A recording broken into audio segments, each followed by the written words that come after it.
अस्सलाम वालेकुम। हाबील और काबील। अल्लाह ताला ने इंसान को पैदा करने से बहुत पहले ही जमीनों आसमान बना लिए थे और उस वक्त इंसानी जिंदगी इब्तदाई हालत में थी। हजरत आदम अलैहिस्सलाम और उनकी बीवी हजरत हवा अलैहिस्सलाम जब जमीन पर आबाद हुए तो उनके यहां कई बच्चे पैदा हुए। उनमें से 2 लड़कों के नाम हाबील और काबील थे।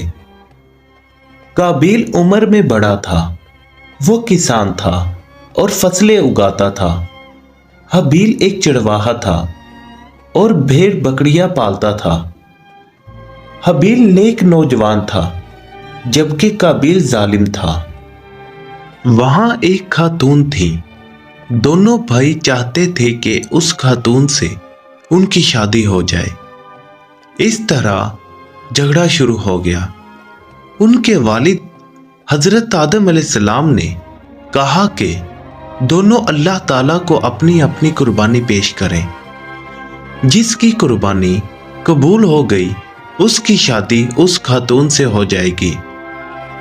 हाबील ने अपने रेवड़ की एक उम्दा भेड़ हजरत आदम अलैहिस्सलाम के हुक्म पर कुर्बानी के लिए एक पहाड़ की चोटी पर रख दी।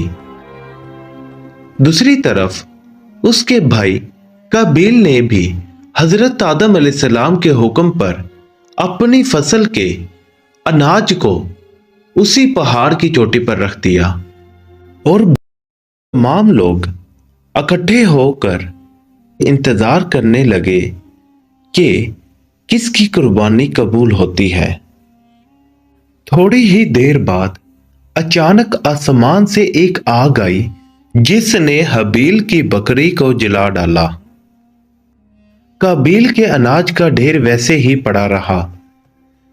इसका मतलब था कि हाबील की कुर्बानी कबूल हो गई और काबील की कुर्बानी कबूल नहीं हुई। काबील हाबील से हसद करने लगा। एक बार उसने हाबील से पूछा कि तुम्हारी कुर्बानी क्यों कबूल हुई और मेरी कुर्बानी क्यों कबूल नहीं हुई। हाबील ने कहा कि कुर्बानी सिर्फ इसकी कबूल होती है जो नेक होता है। यह सुनकर काबील को इस कदर गुस्सा आया कि उसने हाबील को मार डाला। यह इस कायनात का सबसे पहला कत्ल था। कत्ल करने के बाद अब काबील को समझ नहीं आ रहा था कि हाबील की लाश का क्या करे। वो अभी सोच ही रहा था कि उसकी नजर एक कौवे पर पड़ी जो एक दूसरे कौवे के मुर्दा जिस्म को जमीन में गड्ढा खोदकर दफन कर रहा था। काबील ने भी अपने भाई हाबील की लाश को जमीन में गड्ढा खोदकर उसमें दफन कर दिया। यह दुनिया में किसी इंसान की पहली कब्र थी। दोस्तों, कायनात के इस पहले कत्ल की सबसे बड़ी वजह हसद थी। हसद इंसान की नेकियों को ऐसे खा जाता है जैसे आग लकड़ी को। तो हमें भी अल्लाह से दुआ करनी चाहिए कि अल्लाह हमें इस बीमारी से अपनी पनाह में रखे। अगर आप लोगों को आज का किस्सा भी हमारे गुज़िश्ता किस्सों की तरह अच्छा लगा है तो आप हमारे चैनल को सब्सक्राइब लाजमी कर लें ताकि आपको आने वाली वीडियोस का नोटिफिकेशन भी वक्त पर मिल सके। आज के लिए दीजिए इजाज़त। खुदा हाफिज़।